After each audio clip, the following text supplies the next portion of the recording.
pourquoi je donne quelques conseils rapides ici à Yoel Akhyar, que tout le monde connaît, mais il est important de mettre en application, afin de se réveiller facilement à Salat al-Fajr. C'est pas de mettre 10 réveils, je répète. Pourquoi je vous dis ça? Il y a quelques jours, un frère est venu me voir et m'a dit, donne-moi des conseils pour me lever à Salat al-Fajr.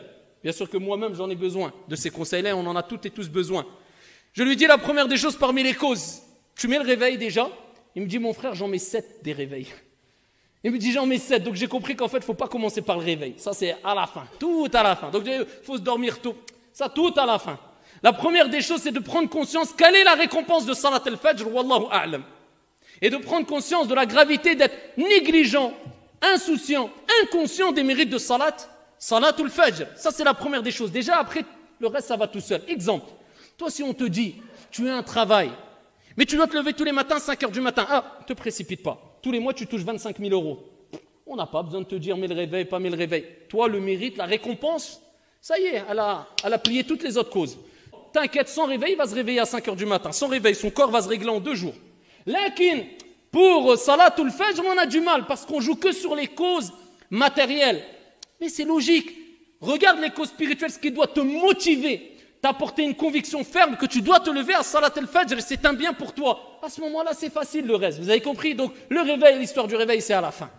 Donc ici, la première des choses, c'est les mérites. Prendre conscience de la valeur et de ce que tu rates, ya Abdallah. Si tu rates Salatul Fajr, et la honte, qui est le fait de te réveiller, peut-être te dire les anges, ils ont dit à Allah, on a trouvé Foulan et Allan en train de dormir. Allah en a connaissance. Et ils ont attesté de cela. Et déjà ça nous permet de voir ici où est notre degré de foi. C'est pour ça Salatul Fajr, c'est quelque part une métaphore, le thermomètre de l'iman, de la foi. C'est pas l'aspect extérieur, comme je dis souvent, l'aspect, un beau camis, une belle barbe. Je suis pas en train de critiquer et dénigrer, moi-même j'ai la barbe, moi. Faut arrêter. Le principal, al-qalb et al-a'mal, les actions qui sont obligatoires et qui sont les plus importantes. Ensuite, on sait que tout est important en islam, mais il y a des priorités. Comment ça, tu vas me dire par exemple une personne qui a une apparence d'un pieux, d'un vertueux, d'un compagnon, il ne se lève pas Salat al-Fajr, je comprends plus rien là. Ils sont où les priorités? Je comprends plus rien. Donc le thermomètre de ta foi, Salatul Fajr. Ensuite, Salatul Isha. Ensuite, Al-Dhuhr, Wal-Asr, Wal-Maghrib. Ça, c'est un grand thermomètre de ta foi. Tu vas savoir où tu es. Sans compter le fait que ça ne suffit pas de prier. Il faut prier avec concentration, avec dévotion. Et prier comme il faut, en respectant les piliers, les conditions, etc. C'est une prière complète, comme on a dit précédemment.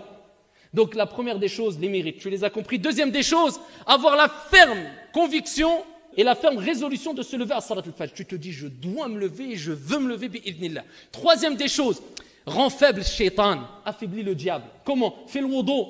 Qabla an-nawm, tawadda ya Abdallah. Protège-toi, c'est une protection. Fais le wudu. Essaye de dormir avec les ablutions, c'est le mieux. Quatrième des choses, si je ne me trompe pas, fais al-dhikr. L'évocation et l'invocation. Shaitan va s'affaiblir encore. Tu es en train de te protéger. Si tu récites Ayat al-Kursi tous les soirs, Allah envoie un ange qui te protège toute la nuit, bi'idhnillahi azza wa jal. Shaitan, il s'éloigne de toi. Parce que la cause principale qui fait qu'on a du mal à se lever à al-Fajr, c'est notre âme qui est influencée souvent par les plaisirs et la paresse et le laisser-aller. Et Shaitan aussi. On ne met pas que la faute sur Shaitan, mais il y a Shaitan aussi.